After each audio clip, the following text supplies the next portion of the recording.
Hi guys and welcome to today's tutorial. In today's tutorial we're going to look at the growth of Dublin and why urbanisation has happened in the area of Dublin. So why and how has Dublin grown? Why has been so much growth in Dublin? Well, we're going to look at basically for urbanisation there's three main reasons why towns and cities grow. So the first reason will be because of economic activities. So economic activities. Okay, and this is when you find a lot of manufacturing and trade start to take place in areas, and then this will lead to a lot of a higher population moving into the area because they will come and seek of work, and then they'll want to locate close to work. So this will see why many areas actually grow quite quickly. Another one is because of administration. So administrative activities. And these administrative activities can be the county council, because of it's the centre of the government. The third reason why towns and cities grow is because of social activities.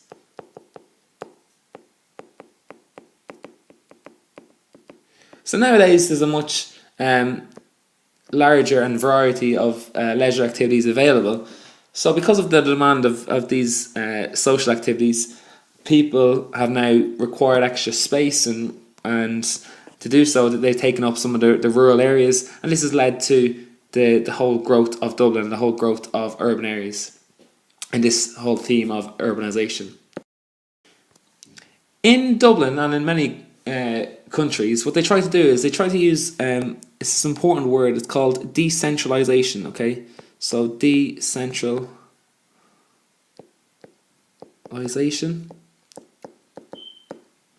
and decentralization basically just means it's a policy of transferring the power from the central government to areas throughout the country. So it's transferring the power from central government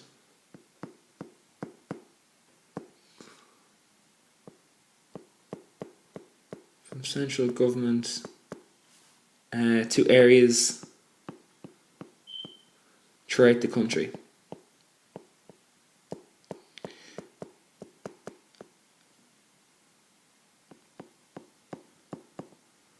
And we'll see many countries have tried to decentralise their, say, capital, because they want to take the strain off the resources. They don't want one place just be the main focus of that country.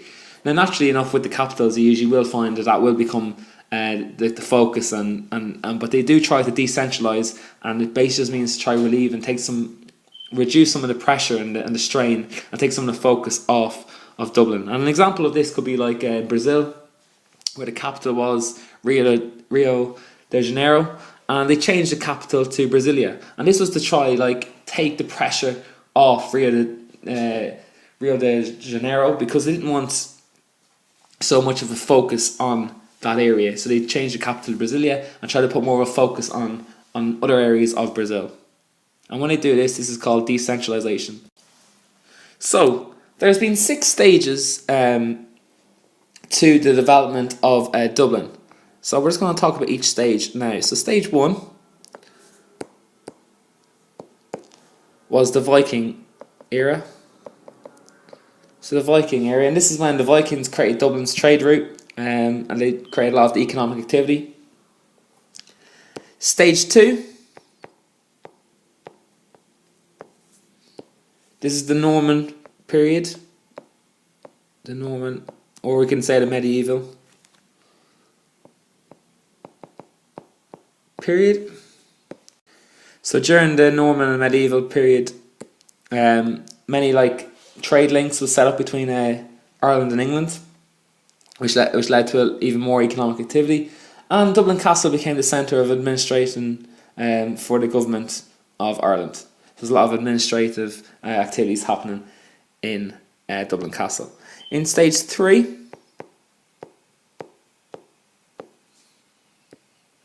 this was the Georgian period.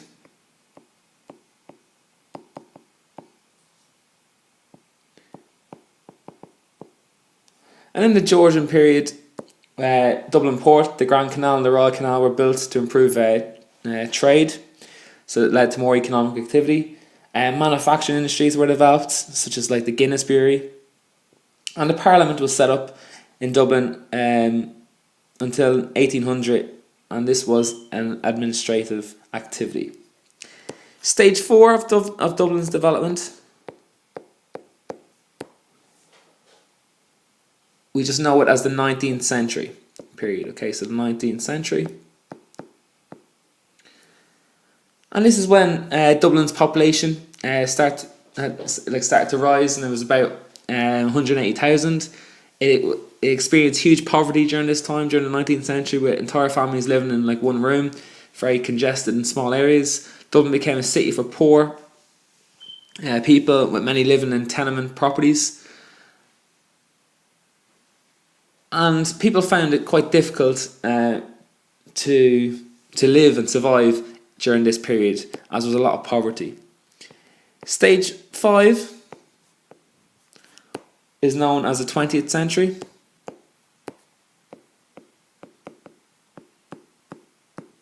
And kind of we're talking about like the early kind of century, like 20th century. And during this time, there was still bad poverty in Dublin. About a quarter of the families living in Dublin were actually just living in one room. And the clearance of slums began in 1920s, like roughly, and the slums were replaced with housing beyond the city centre. So people were relocated, and Dublin was starting to grow. Urbanisation was starting to happen, and the countryside was starting to be taken up through urban sprawl. And the last stage, stage 6, this is like the late 20th century.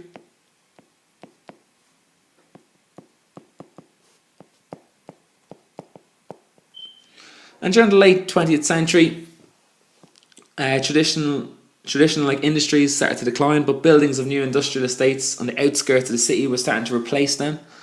New industries such as electronics, chemicals and engineering were starting to develop.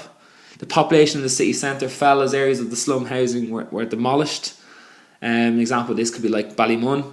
And outward migration resulted in the expansion of Dublin City. Because of urban sprawl, it led to the expansion of Dublin and the growth of Dublin.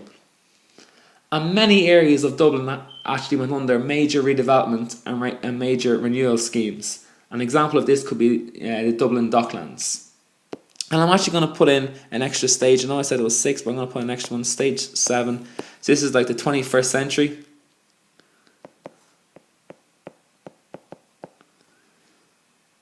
And in the 21st century, areas zoned as open space and farmland have been rezoned and built upon. The green belt has been reduced. There's been lots of migration into the city and into the suburbs, which has increased the whole population of Dublin. There's many dormitory towns, such as Leixlip and Maynooth, where people just are commuting to work from, so they're living there, but just kind of sleeping there and then commuting into work, into the city centre. There's been many developments in transport links, such as the upgrade of the Dart, and then we actually have built the Lewis in the 21st century. So all around in stage 7, you can see that we kind of come out of the poverty stage that we were in stage 5 in the 20th century, and Dublin has definitely become like a very much a financial service and the business like hub of Europe even, and this has brought a lot of employment and a lot of affluence to the area. So that's it for today's tutorial on urbanisation. So this is just looking at the growth of Dublin and how it's changed over time since the beginning of the time to now, the 21st century. If you'd like some more videos, please check out our website, examvision.ie. On the website you can look at all the videos for the entire junior certificate examination course. You can also test yourself. You can assess your understanding.